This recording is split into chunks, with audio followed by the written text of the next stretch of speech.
All right, welcome everyone. Today we're going to take a guided tour of one of the most, let's say, mysterious places in all of modern music, Bob Dylan's Desolation Row. And I want you to forget everything you know about typical song structure, because this is something else entirely. So, let me ask you this. What if a song wasn't really a story, but a place? A world that invites you to just come in and explore, instead of a plot it's asking you to follow. That right there, that's the key to unlocking this whole thing. And yeah, that's exactly what this song is. It's not some kind of puzzle that you're supposed to solve. No, it's a world built to be explored.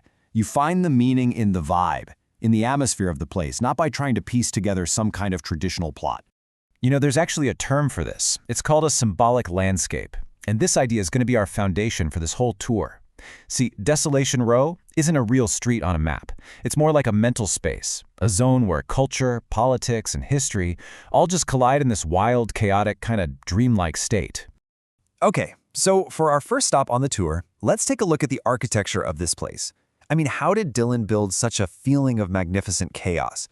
Well, it all starts with the song's totally radical structure. So think about a traditional ballad, right? It gives you a clear path, a beginning, middle, and end, a story that resolves. Desolation Row does the exact opposite. It doesn't tell a story, it just accumulates scenes, one piling on top of the other, with no stable hero and absolutely no neat conclusion. The world just keeps getting bigger and weirder, verse by verse.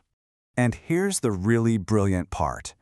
The song actually trains you how to listen to it. Instead of waiting for a story that's never going to end, the repetition in the music and that constant refrain, Desolation Row, it teaches you to spot patterns in the chaos. You just stop looking for a plot and you start feeling the atmosphere. All right, for our next stop, let's meet the locals. Every landscape has its inhabitants, right? Well, Desolation Row is absolutely packed. But these aren't your typical characters. Oh no, they're more like a parade of ghosts pulled from our collective cultural memory. Just look at this guest list. It's wild. We've got figures from fairy tales, from science, literature, history, the Bible, all just thrown into a blender. Dylan is deliberately creating this feeling of overwhelming clutter. The real question isn't just, who are these people? It's, what on earth are they all doing here, together? And the big idea behind this is something you could call cultural debris. See, these figures aren't really characters in a new story. They're more like fragments, torn from their original homes.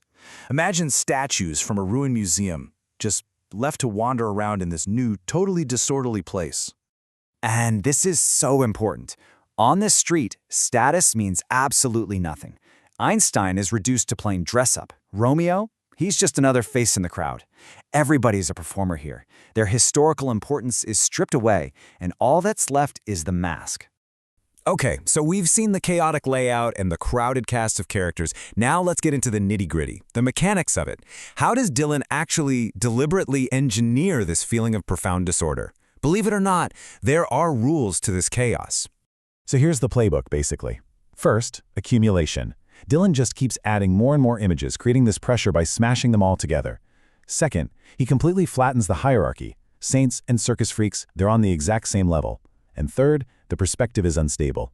Our narrator is just a witness, never an explainer. He shows you everything but tells you nothing, which forces you to do the work and make the connections. And there's one more rule on this street, and it's a big one, the grotesque. This is that unsettling feeling where comedy gets mixed up with menace, where absurdity is used to reveal some kind of deeper truth. Things are funny and kind of disturbing all at the same time. And the effect? You can never, ever get comfortable. And using the grotesque like this has a really powerful effect. It basically makes all forms of authority seem like a total joke.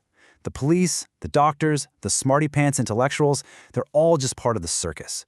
Their power? It's just a performance, another costume in a world where absolutely nothing is stable. All right, for our final stop, let's pull way back. This song came out in 1965.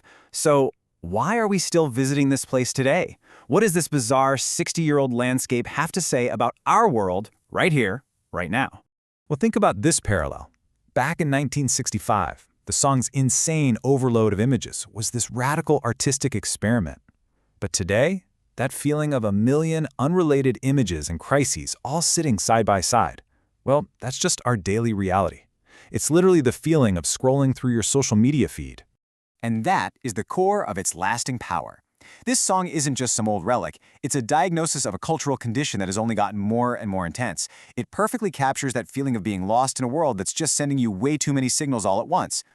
You know, this makes Desolation Row feel more relevant than ever before.